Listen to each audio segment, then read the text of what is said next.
नमस्कार, मी प्रसन्न जोशी. पुढारी न्यूजच्या या खास कार्यक्रमात आज मराठी भाषा गौरव दिन आहे. ज्येष्ठ आणि श्रेष्ठ साहित्यिक वि.वा. शिरवाडकर कुसुमाग्रज यांच्या जन्मदिनी ते निमित्त साधून आपला हा मराठी भाषा गौरव दिन साजरा केला जातो. आणि या निमित्तानं आपल्यासोबत काही खास पाहुणे आहेत. कारण महाराष्ट्राची हास्य जत्रा या महाराष्ट्राचं लाफ्टर टॉनिक देणाऱ्या, रोज देणाऱ्या कार्यक्रमाची सगळी टीम इथे जमलेली आहे. पहिल्यांदा त्या सगळ्यांसाठी स्वागत आणि त्यांचं पुढारी न्यूजवर. तर ही सगळी टीम जमलेली आहे आणि हा पूर्ण वेगळा, म्हणजे तुमच्या मनात येईल की अभिजात भाषा आहे, म्हणजे मराठी भाषा गौरव दिन आहे, तर कॉमेडीचा संबंध आहे का? आहे, कारण मराठी भाषेमध्ये सगळे कार्यक्रम साजरे करतात आणि एका अर्थानं तर आम्ही थोडे व्यवसाय बंधू पण होतो. आम्ही न्यूजवाले होते, एंटरटेनमेंटवाले आहेत. पण याच्या पलीकडे आजच्या कार्यक्रमाला एक विशेष महत्त्व आहे. ते महत्त्व असं की महाराष्ट्राची हास्य जत्रा या कार्यक्रमामध्ये मराठी प्रांतातले, मराठी आपला सगळा मुलूक महाराष्ट्र, त्यातले जे वेगवेगळे प्रांत आहेत, तिथल्या ज्या भाषा, तिथल्या ज्या बोलीभाषा आहेत, त्या सगळ्याचे प्रतिनिधी या कार्यक्रमात असतात. ते आपल्याला रोज भेटतात, त्या भाषेमध्ये बोलतात आणि त्या भाषेमधून जी गंमत येते एकमेकांमध्ये बोलल्यानं, आणि त्या अर्थानं आपण सगळे महाराष्ट्रीय असतो आणि मराठी एकत्र येतो. या निमित्तानं या कार्यक्रमाद्वारे मराठी भाषा म्हणजे केवळ कुठल्या तरी एखाद्या शहराची नाही, म्हणजे थोडक्यात पुणे मुंबई मला म्हणायचं असतं, पण ते बोलताना जरा एकदम लागू नये म्हणून म्हणजे म्हणायचं असतं की पुणे मुंबई, तर पुणे मुंबई नाही तर सगळ्या महाराष्ट्रातली भाषा ही महाराष्ट्राची भाषा आहे, मराठी भाषा आहे आणि अभिजात भाषा आहे. आणि या निमित्तानं ते निमित्तसुद्धा आहे. या पार्श्वभूमीवर हा आमचा खास कार्यक्रम आणि याला ही सगळी टीम जमलेली आहे.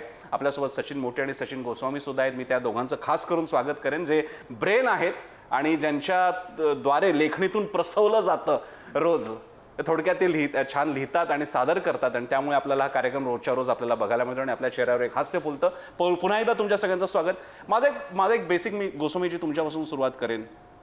अभिजात मराठी भाषा आली, यानंतर आपण या भाषेतले परफॉर्मर आहात तुम्ही सगळीच मंडळी. काय एकदम असं वाटलं, अरे आता काय करायचं, आता मराठी अभिजात झाली? खरं तर मराठी अभिजात झाली याचा सगळ्यांना जो आनंद झाला तेवढाच किंवा त्यापेक्षा जास्त आनंद जे परफॉर्मर आहेत त्यांना झाला, साहित्यिकांना झाला. आणि त्याच्याबरोबरीने ना जबाबदारीही वाढली आणि काळजीही वाटायला लागली. कारण आता ज्यावेळी ती अभिजात भाषा म्हणून जाहीर झाली त्यावेळी पुन्हा काही मुद्दे आले की अभिजात भाषा म्हणजे तुम्ही म्हणालात तशी जी प्रमाण भाषा आहे तीच का, की आमच्या घरी बोलली जाते ती पण. तर असे अनेक प्रश्न सगळ्याच कलावंतांच्या मनात, लेखकांच्या मनात त्यावेळी आले आणि प्रत्येकाने आपापली मतं त्या व्यासपीठावर मांडलीसुद्धा आहेत त्या काळी. तर एखाद्या गोष्टीला ज्यावेळी अभिजातता तिचा दर्जा मिळतो त्यावेळी ती किती सर्वसमावेशक आहे याच्यावर त्याचा आनंद टिकून आहे. त्यामुळे महाराष्ट्र तिच्याकडं कशा पद्धतीने पाहतो हे उत्सुकतेचं आहे आणि होतं त्यावेळीसुद्धा, कारण खूप कमी काळ झाला याला. पण एकूणच ज्या प्रतिक्रिया पाहिल्यात ना त्या दरम्यान, तर सगळे हळूहळू या मताचे आहेत की प्रमाण मराठी भाषा आणि तिचे जे वेगवेगळे लहेजे आहेत किंवा ज्या उपभाषा आहेत, अगदी उपभाषा म्हणणं चुकीचं आहे, तीसुद्धा तिकडची प्रमाणच भाषा असते, ग्रामीण भाषा, त्यांचे लहेजे, ह्या सगळ्यांनी मिळून एक जी भाषा तयार झाली आहे ती अभिजात मराठी. अन्यथा प्रमाण मराठी, अहिराणी, वैदर्भियन असे त्याचे तुम्ही वेगवेगळे प्रकार करा, पण ह्या सगळ्यांना ज्यावेळी एकत्र केलं जाईल ना तेव्हाच ती अभिजात ठरेल. त्यामुळे मी बोलतो ती पुण्याची अभिजात हे अर्ध सत्य आहे, मी बोलतो ती धुळ्याची अहिराणी ती अभिजात हे अर्ध सत्य आहे. ज्यावेळी अहिराणी, वैदर्भियन, मराठवाडी, पश्चिम महाराष्ट्राची कोल्हापुरी, कराडची भाषा, साताऱ्याची भाषा, कोकणातली भाषा, ह्या सगळ्या छोट्या छोट्या भाषा एकत्र येतील आणि ती जी काही तो डोलारा जो आहे तो अभिजात मराठीचा डोलारा आहे असं मला वाटतं. त्यामुळे यात सगळ्या भाषांना योग्य सन्मान, सगळ्या भाषांना योग्य प्रतिष्ठा आणि सगळ्यांच्या कंट्रीब्युशनने जी तयार होईल ती अभिजात भाषा असं मला वाटतं. सचिनजी, भारतातल्या ज्या अभिजात भाषा आहेत त्याच्यामध्ये जर तुम्ही आता 6 का 7 भाषा अभिजात आहेत, त्यात संस्कृत आणि पाली या भाषा जरी अभिजात असल्या तरी आता त्या बोली भाषा म्हणून नाहीयेत. म्हणजे भाषा अभिजात ठरणं म्हणजे सगळं काही नाहीये करत, भाषा बोलली जाणं महत्वाचं आहे. त्यामुळं मराठी जी बोलली जाते ना, ज्या सगळ्या बोली भाषा आहेत ते खरं मराठीचं सगळ्यात महत्वाचं सौंदर्य आहे. मी समीरजी तुमच्याकडे येतो. हास्य सम्राट आहेत आपल्यासमोर. तर जेव्हा असा काही दर्जा म्हणजे मराठी भाषेबद्दल इतकं बोलावं लागतं, याचा एक कबुलीनामा असा इतकं बोलावं लागतंय म्हणजे काहीतरी अडचण होती आणि आता ते तुमचं काहीतरी छान झालेलं आहे. सारखं मराठीवरती बोलावं लागतं, मराठीचा अभिमान, मराठी अभिजात मराठी भाषा. एक कलाकार म्हणून, अभिनेता म्हणून याकडे कसं पाहता तुम्ही? नाही, मला असं वाटतं की हा आग्रह आमचा सुद्धा आधीपासूनच होता. अभिजात दर्जा मिळालाय म्हणून आता आपण मराठीबद्दल बोलूया असं आमचं कधीच म्हणणं नव्हतं. आमच्या कार्यक्रमातून नेहमीच मराठीवर बोललं जायचं. पण थोडीशी खंत हीच वाटते की अजूनही बऱ्याच वेळेला आम्ही फ्लाईटने वगैरे आपण विमानाने जातो, अजूनही महाराष्ट्रात मराठीत त्या अनाऊन्समेंट्स किंवा केल्या जात नाहीत. मग मी माझ्या परीने काय करावं हा प्रश्न माझ्याकडे येतो. अनेक मला फोन येतात, अनेक तुम्हाला माहिती आहे, अनेक विविध फोन येतात की मी तुला लोन घ्यायचं आहे का, तुम्हाला हे घ्यायचं आहे का. मी माझ्यापुरता हा नियम करून ठेवला आहे की मी मराठीत बोलतो. त्यांनी किती परिणाम होणार आहे हे मला माहीत नाही, पण मला किमान समाधान मिळतं की मी फक्त मराठीतून बोलतोय. मी आज एअरपोर्टला आपण गेलो, एअरपोर्टला सगळीकडे मी मराठीतूनच बोलतो. आणि मला हे बोलल्यावर कळतं की बऱ्याच जणांना मराठीच असतात आणि तिथे गेल्यावर कळतं की अमराठी लोकांना सुद्धा मराठी कळतं आणि ते बोलतात. आपणच सुरुवात न केल्यामुळे ही गोष्ट मी अनुभवलेली आहे. तर मला असं वाटतं की मी खूप चांगल्या पद्धतीने या गोष्टीकडे बघतो की अजून आपल्याकडे हातात खूप काही गोष्टी आहेत करण्यासारख्या. आपण आपल्याला जरी तेवढी शिस्त लावली तरी मराठी भाषा अजूनही आपण अगदी सीमेपार पोहोचवू शकतो. म्हणजे आता हे पुन्हा स्टेरिओटिपिकल आहे की श्याम म्हणजे फक्त अख्खी अहिराणी म्हणजे अख्खी, त्याच्यात सुद्धा पुन्हा आहेत. तुम्ही खानदेशात गेल्यानंतर फक्त अहिराणी नाही, त्याच्यात सुद्धा आहेत. पण तरी सुद्धा तुम्ही एका भागातून येता, म्हणजे मग मी नाशिक असेल, धुळे असेल, जळगाव असेल, आणि मग मध्ये एकदा तुम्हाला म्हटलं जातं अरे अहिराणी म्हणजे श्याम. तर हे जेव्हा होतं त्याला आता आपण स्टेरिओटिपिकरण किंवा साधारणीकरण की अरे हा म्हणजे इकडचा असं युनिक मानलं जातं. त्याच्याकडे तुम्ही कसं बघता त्या ओळखीकडे? मग ते आधी असं होत होतं का अरे मला पण तुमच्यातलं माना ना, मी पण तुमच्यातलाच आहे मुंबईतला, आणि आता मग त्याची अस्मितेमध्ये रूपांतरण, आता मी पण अहिराणीला सादर करतो, असं काय होतं? आधी मी जेव्हा मुंबईत आलो, तुमच्या प्रश्नाकडे येतो, की त्या बोलण्याचा एक न्यूनगंड वाटायचा की ओळखलं जायचं कुठेही, कारण कोणी केलेलंच नव्हतं तसं. आणि आपण प्रमाण भाषेत बोललं पाहिजे, आपण चांगलं मराठी बोललं पाहिजे. आणि खानदेशात काय आहे ना, काही काही वेळा ळचा ड होतो, चचा च होतो, जचा ज होतो, थोडे उच्चार चुकतात. सांगलीमध्ये तसा ट होतो, घेतला म्हणतात. भेटला तर ठीकच आहे, पण घेतला होतं ते. पण ती गंमत आहे ना त्याची, असं गोडी आहे त्याला, त्याची गंमत आहे, त्याचा गोडवा आहे. पण इकडे आल्यानंतर तसं बोलल्यावर अरे सगळे आपल्याकडे बघतील याची भीती वाटायची. तो एक तुम्ही बघायचं असे खरंच त्यांच्याकडे? नाही, हे नव्हते तेव्हा माझ्यासोबत. फार पूर्वीची गोष्ट आहे. यांनी तर खूप ॲप्रिशिएट केलं ते. पण जेव्हा म्हणजे हे माहितीच नव्हतं की आपल्यातलं काय बाबा, हे आपलं चांगलं आहे आणि हे चांगलं वर्क होईल याची मला भीती वाटली होती. सर जेव्हा म्हणाले ना की कॉमेडीची बुलेट ट्रेनची ओळख की आपल्याला खानदेशी करायचं, म्हटलं ॲक्सेप्ट कसं होईल आणि कळेल कसं. पण ते त्यांनी केलं, ते रेकॉर्ड करायचे, ते सांगायचे, ते प्रॉपर धुवायचे. हां, तर ते सांगायचे की हे असं, मग याचा टोन हा, मग हे असं घेतलं पाहिजे, इथे मराठी बोललं पाहिजे, इथे अहिराणी बोलली पाहिजे. मग एक तिनबा आहे ना बाटोड. मग असं होतं म्हणजे स्टेजवरती नाही, पण ऑफ स्टेज किंवा अशा काही गप्पांमध्ये असं स्वाभाविकरित्या बोलण्याची गाडी अशी अहिराणीवर जाते आणि मग तुमच्या दोघांचं अहिराणी सुरू होतं आणि बाकीचे बसले ते. सुरुवातीला म्हणजे बुलेट ट्रेनच्या काळात ना त्याला अहिराणीचा सराव कमी होता श्याम. तर आम्ही एकदा साक्रीला 2-3 दिवसासाठी गेलो होतो, श्यामला घेऊनच गेलो होतो. इकडं कसा लहजा आहे, तिकडं कसा, आणि त्याचं अगदी छोट्या छोट्या वाक्यापासून त्याने सुरुवात केली आणि आता तो अस्खलित अहिराणी बोलतो. म्हणजे आणि मी सुद्धा प्रॅक्टिससाठी कधी कधी आलो की काय श्याम भाऊ काय चाललंय ना, गाव येऊ नका, कसं आहे भाऊ, काय चाललंय ना, कटे काय भाऊ भेटणार होता का, तो असं ते आमच्या. पण मला एक तुमचा आता शब्द आवडला आणि प्रेक्षकांसाठी की तुम्ही असं म्हणाला की अस्खलित अहिराणी बोलू लागला. आतापर्यंत अस्खलित म्हणजे काय, मराठी, पण अस्खलित कोकणी, अस्खलित खानदेशी, अस्खलित अहिराणी ही मानलं पाहिजे आपण. बोली भाषेचं सुद्धा एक शास्त्र आहे. एक्झॅक्ट, खरंय.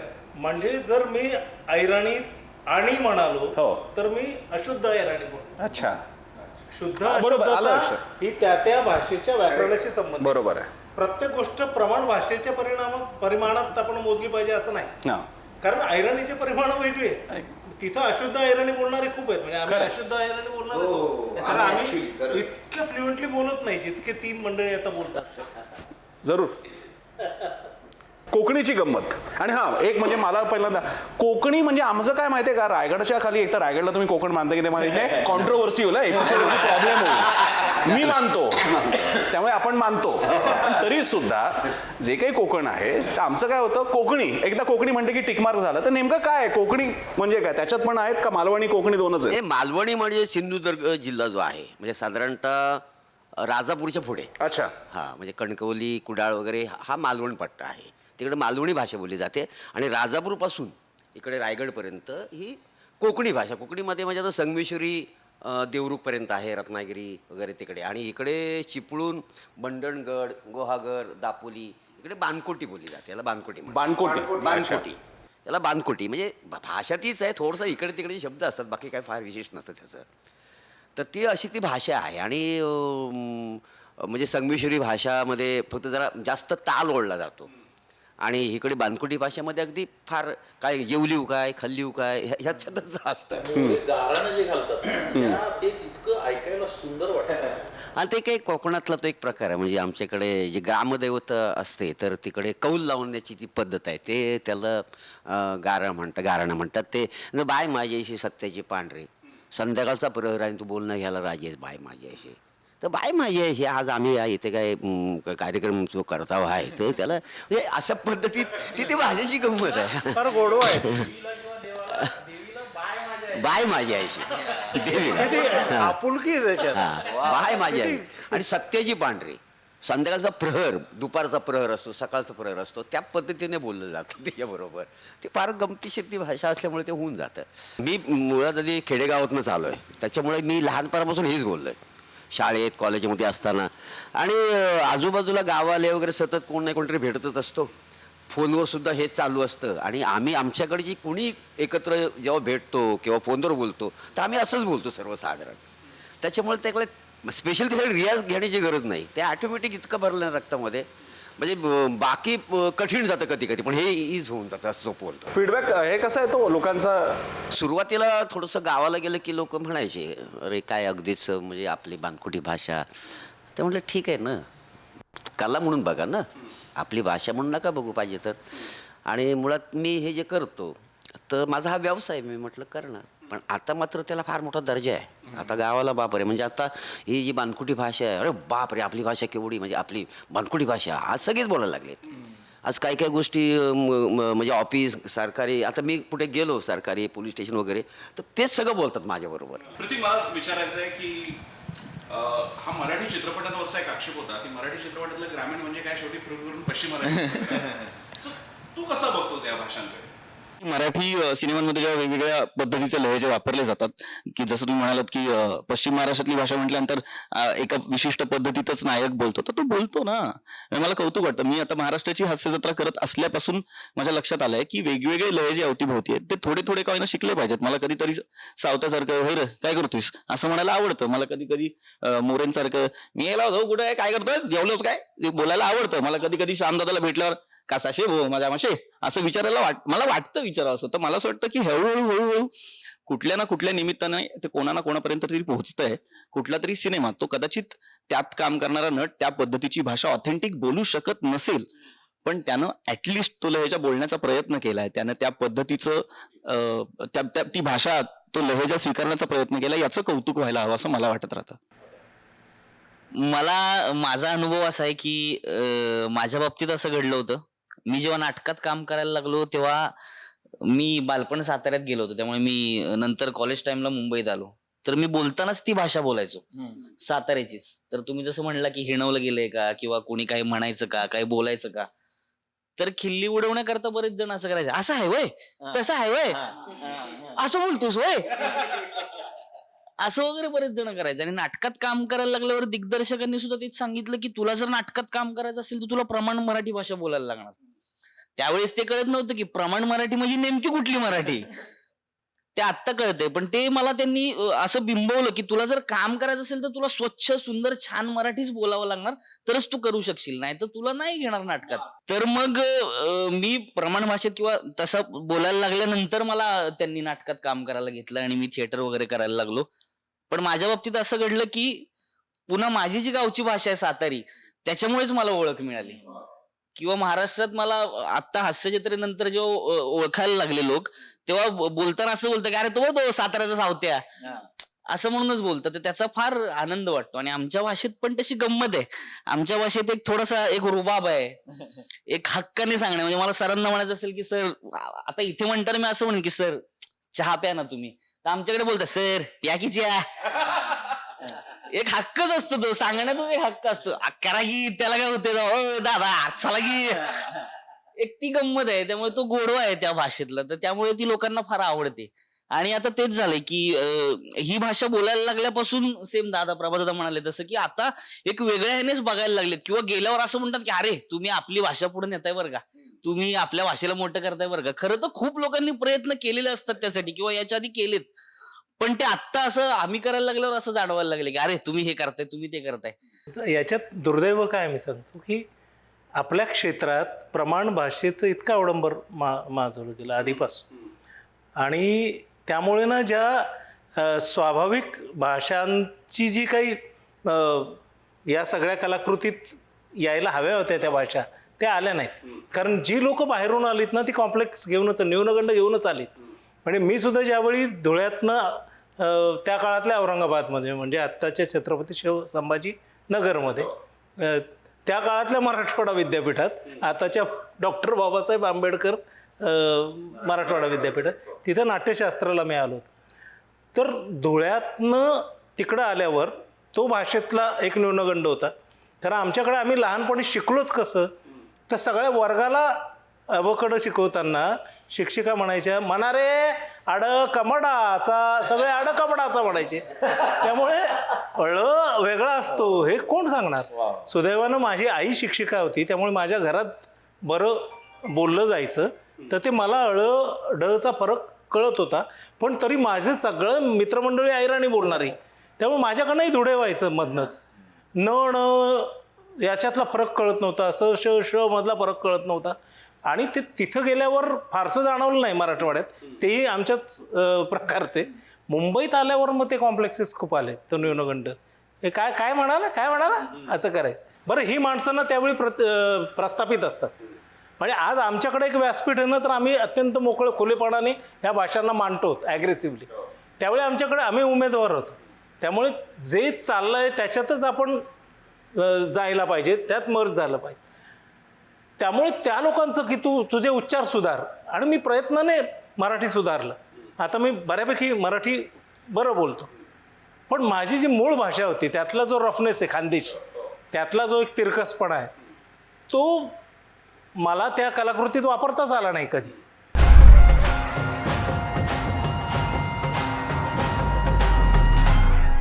आम्ही जसं ही सगळी पिढी आहे की आमचा कनेक्ट होता, आम्हाला ती भाषा अजूनही येते. आम्ही एकमेकांशी थोडंसं बोलतो, मी आणि माझी बायको असेल किंवा आमचे आई वडील असतील. मुलांपर्यंत कारण आहे त्या मुलांची तर आता प्रमाण मराठी भाषेचा पण सगळीच गंमत जम्मत आहे. आणि इंग्लिश आहे सगळं. तुम्ही पुन्हा काय वाचता, एवढा वाचनाचा आता राहिला सारख्या रील्स बघता, अटेन्शन स्पॅन कमी वगैरे. ते म्हणतात अशी जिथे मराठीची स्थिती आहे, तर माझी इच्छा आहे की माझ्या काय गावातली मूळ भाषा त्याला यावी, त्याला आमच्या खासगीमध्ये तरी बोलता यायला पाहिजे. काय करायचं समीर या भाषांसाठी? आपण आता मराठी सेलिब्रेट करतोय, आज मराठी गौरव दिन आहे, आपला तो गौरव आपण साजरा करतोय. पण मग या भाषांच्या ज्या म्हणजे एक तर मूळ भाषा मराठी, तर आपण शहरी भाषा म्हणूया, आणि शिवाय आपल्या याच्या बोली भाषा या घरातल्या पुढच्या पिढ्यांपर्यंत आणायच्या कशा? नाही, मला असं वाटतं की तुम्ही मला प्रश्न विचारल्यावर मी ना थोडासा शहरात वाढलेलो आहे, त्यामुळे ग्रामीण भाषांवर माझी पकड खूप कमी आहे तशी, टू बी व्हेरी फ्रँक. कारण मी गावाला गेलो, मी एक नाटक केलं त्याचे 3,000 प्रयोग मी केले, बाणकोटी भाषेतलं होतं, पण त्याची कशी तालीम केली मी. आता हे कसे मुखोद्गत पटापटा म्हणतात, मला तो प्रॉब्लेम होतो, तो इश्यू होतो. पण मला जर माझ्या मुलापर्यंत ती पोहोचवायची असेल ना, तर मला त्याला त्यातल्या कलाकृती दाखवणं खूप गरजेचं आहे. आता माझा मुलगा इंग्लिश मीडियममध्ये शिकलेला आहे, काळाची गरज म्हणून तो शिकला असेल, पण आज त्याला बऱ्यापैकी कुसुमाग्रज काय आहेत ते माहिती आहेत, त्यांनी पुलं वाचलेले आहेत, त्यांनी अत्रे पण बघितलेले आहेत, किंवा अगदी संदीप खरे आणि सलील कुलकर्णींची गाणी सुद्धा त्याला बऱ्यापैकी येतात. म्हणजे आपण त्याला कुठली गोडी लावतो ते आहे. आता त्यांनी माझं नाटक बघितलं होतं यदा कदाचित, मग त्यावेळेला त्याला काही काही शब्दांचे अर्थ कळलेले नव्हते. आम्ही ते आता ते लागतात व्हिडिओवर ह्याच्यावर, तर मी ते युट्यूबवर लावलेलं होतं. त्यांनी संपूर्ण ते नाटक बघितलं, काय काय शब्दाचे नाटक नाही कळले, की मला दुसरा काय बी कळत नाही, कुठं हाय ता मला दिसतो तो फक्त डोला, ह्याचा डोला, त्याचा डोला, पोपटाचा डोला. तो म्हणतो मग पोपटा असं का म्हणतात त्या भाषेत? ते म्हणते आपल्याकडे पोपट म्हणतात, तिकडे पोपटा. अशी ती एक, माझ्या मते प्रत्येक भाषा एक गाणं असतं, आणि त्या गाण्याप्रमाणे त्याला एक लय असते. त्यामुळे मी ह्या सगळ्यांकडून हे शिकत असतो की काय कुठल्या पद्धतीने ते बोलतायत. मला एक शेवटच्या फक्त एक कमेंट हवी आहे आपल्या मराठी भाषेबद्दल. म्हणजे तुमच्या बोली भाषेतून नाही तर मराठी भाषेतून कसं आहे, एक शेवटची कमेंट सगळ्यांपासून घेऊया. शेवट मी तुमच्या आता माझ्याकडेच आहे माईक, त्यामुळे मीच बोलतो. मी एवढंच सांगतो की मराठीचा आग्रह धरा आणि मला असं वाटतं की मराठीचा आपल्याला अभिमान नसला पाहिजे, माज असला पाहिजे. मी म्हणेन की जेवढ्या बोली भाषा आहेत त्या जपल्या पाहिजेत, त्यांचा सन्मान केला पाहिजे. आता जसं मोठे सर म्हणाले की त्या प्रमाण भाषेबरोबर त्या बोली भाषा जपल्या तर त्या भाषेतला गोडवा वाढतो आणि मग त्या भाषा नष्ट होत नाही. त्यांनी खूप सुंदर उदाहरण दिलं की संस्कृत आणि पाली आता तेवढं बोललं जात नाही कारण ते बोली भाषाच नाही आहेत. मला तर वाटतं की आता मराठी भाषा जर टिकायला पाहिजे तर आपण स्वतः आधी बोलली पाहिजे ना. आपण जर बोललो, आपल्या घरात बोललो, आपली लहान मुलं असतात तर त्यांच्या कानावर जर हे शब्द पडत राहिले तर त्यांनाही सवय लागेल ना तशी. तुम्ही जसं म्हणालात कमेंट करायची काय, तर मग मला असं वाटतं की आपल्याला माहिती आहे आता भविष्यात पुढे जगण्यासाठी आपल्याला वेगवेगळ्या भाषा शिकणं गरजेचं आहे. तर ज्या भाषा तुम्हाला शिकायच्या आहेत त्या सगळ्या शिका, पण ज्या भाषेमुळे तुम्ही इतर सगळ्या भाषा शिकणार आहात ती भाषा मिरवा. एवढंच मला म्हणायचं वाटतं. मला असं म्हणायचंय की बरेचदा असं होतं की डाऊन मार्केट भाषा समजतात. बऱ्याचदा मुलांना आजकाल म्हणजे नवीन म्हणजे माझ्या वयातल्या मुलांना जेव्हा मुलं होतात तेव्हा त्यांना एक बाबा इंग्रजी शाळेतच टाकायचं किंवा त्याला इथूनच इंग्रजी शिकता आलं पाहिजे तर तो पुढे जाऊन टिकेल असं जे वाटणं आहे ना ते पहिलं वाटणं बंद झालं पाहिजे. आणि म्हणजे माझ्यासारख्या मुलांचं हे करणं गरजेचं आहे की मी माझ्या मुलाला जर इंग्लिश शाळेत टाकले तर मी मराठी स्वतः त्याला इतकी चांगली शिकवेन की त्याला दोन्ही भाषा तेवढ्याच ताकदीने बोलता आल्या पाहिजे. तर ही गोष्ट प्रत्येकाने केली पाहिजे असं मला वाटतं. जास्त महत्वाचं आहे. इतर भाषेचा द्वेष नाही. उत्तम हिंदी, उत्तम इंग्रजी आणि त्याहून जास्त चांगलं प्रभुत्व असलेली आमची भाषा मराठी भाषा, त्याची बोली भाषा. सचिन, शेवट तुमच्यावरच करतो. खरं म्हणजे मी आता परवा एक रील किंवा क्लिप पाहिलं की त्यात प्राण्यांची भाषा समजून घेण्यासाठी मानव प्रयत्न करतो. म्हणजे एक असं ॲप आलं आहे की ज्यात आपल्या पाळीव कुत्र्याला आपण मराठीत सांगायचं आणि ते ॲप कुत्र्यांच्या भाषेत त्याला ऐकवतो आणि तो रिॲक्ट करतो. आपण भाषेच्या बाबतीत इतकं मोकळं आणि व्यापक झालो तर बोली भाषेंच्या बाबतीत सुद्धा अशा पद्धतीनं खूप खोलवर जाऊन असे ॲप्स तयार केलेत तर पुढच्या पिढीला ते आवडेल. कारण जर पुढची पिढी टेक्नोसॅव्ही आहे तर प्रत्येक गोष्टीची ओळख त्याला त्याच्या तंत्रानेच करून दिली पाहिजे. म्हणजे यूट्यूब आहे किंवा तुमच्यासारखे जे वेगवेगळे जबाबदार पोर्टल्स आहेत, प्लॅटफॉर्म्स आहेत, याच्यावर त्या भाषेंचा किती मारा होतो. कारण मला म्हणजे कौतुकाने सांगावं असं वाटतं की आमच्या अहिराणी भाषा जगभर जी काही गेली ती हास्यजत्रेने जेवढी गेली तेवढी अहिराणी गाण्यांनी पण गेली. म्हणजे ते एक जे गाणं आहे ना, देख तुनी बायको कशी नाची राईने, हे जगभरात माहिती आहे. ती जी रील आहे देख तुनी बायको कशी नाची राईने, कारण त्याने काय केलं तर मुलांना आवडणारा रिदम त्याला ॲड केला, भाषेला मुलांपर्यंत पोहोचवलं. तर ज्यांना त्या भाषेची किंवा आपल्या भाषांची काळजी, त्यांनी त्या अपडेटेड फॉर्ममध्ये जर ती भाषा परत मांडली तर आवडीने सगळी मुलं त्याच्याकडे जातील. आणि मला वाटतं तसं काहीतरी व्हायला पाहिजे. मला वाटतं की मराठी भाषा टिकायची असेल ना तर मराठी भाषेनं सोवळं सोडलं पाहिजे.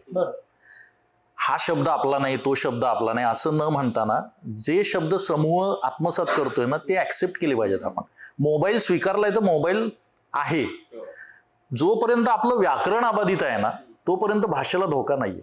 आणि त्याचबरोबर आपण पर्यायी शब्द पण बनवत राहूया आणि मराठी बोलूया, मराठीची सगळी वळणं एकत्र आणूया. कार्यक्रमाच्या शेवटी यांच्या कार्यक्रमाचं नाव महाराष्ट्राची हास्य जत्रा आहे. यांच्याशी बोलताना जाणवलं की भाषा तरी काय असते. भाषा या सगळ्या भाषांमध्ये जत्रा तर चालू आहे. जर त्या भाषांना तुम्ही विद्यापीठीय विभाग जर का बनवले, अहिराणी विभाग, कोकणी विभाग, तर ती लोकांपर्यंत नाही पोहोचणार, ती अभ्यासकांपुरता होईल. पण जेव्हा त्याची जत्रा बनेल त्यावेळी ती जत्रा सगळे त्याच्यात सहभागी घेतील.